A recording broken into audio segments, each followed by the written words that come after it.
Well, first of all, let me just say while we're pleased with this quarter's results, I think gloat is perhaps an inappropriate adjective, adverb. You know, we're not a gloating kind of bank. But yes, I have to say we're pleased with the results. Net interest margins, NIM, in the commercial book actually held up better than we expected for two reasons. One, the ability to reprice our fixed rate book. We have a fixed rate book, it's about 1/3 of our book.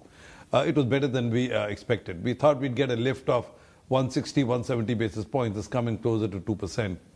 And that reflects the fact that the yields are where they are. You're actually able to put money to work at a slightly better rate than you expected.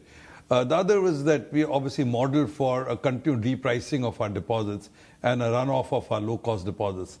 And that was also somewhat better than we had anticipated. So that seems to be slowing down a tad bit as well. But directionally, if the Fed continues to hold off on rate cuts, you continue to see higher for longer interest rate environment, that obviously is beneficial to our NIM.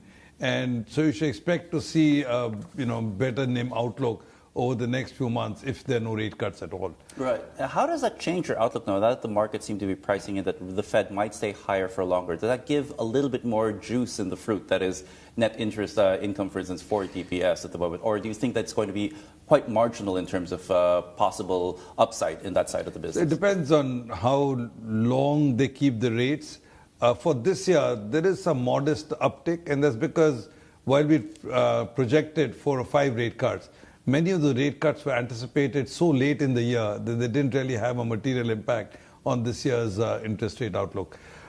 If you assume that 2 rate cuts and they start coming as early as next month, then the interest rate outlook will be moderately better than we had guided, but not a huge lot more. If, on the other hand, you assume there are no interest rate cuts at all, then obviously things will be better. But life has got swings and roundabouts. The problem with higher for longer interest rates is that it has 2 attendant headwinds. One, there's potential for more non-performing assets and therefore higher cost of credit. And second, it does dampen the animal spirits in the market, both the investor capital markets, but also the wealth markets, which has been a big driver of our growth. People feel a little bit more concerned and therefore put less money to work actively. So we'd have to balance, while interest income might benefit, you could see some headwinds in other parts of the business. Right, and worth also pointing out that it was the fee income really that drove a lot of the earnings, up 20%, rather impressive also.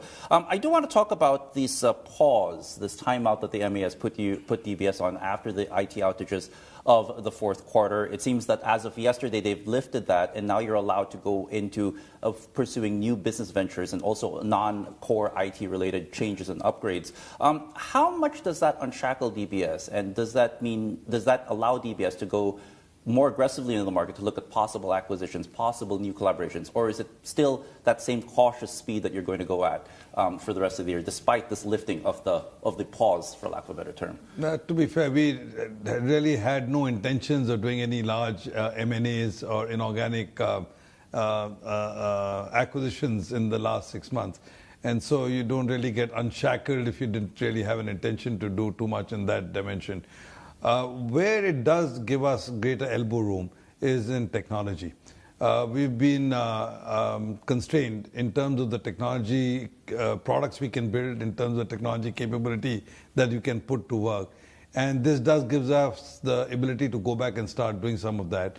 Having said that, I think we're going to continue to be somewhat calibrated about how we open up on that front. We're not going to sort of go gangbusters just yet. I do think we have some more work to do to tighten up our technology resiliency. And so while we will start refocusing to do some of our things we haven't done in the last 6 months, I think equally we will keep an eye out on resiliency and continue to focus on that at the same time.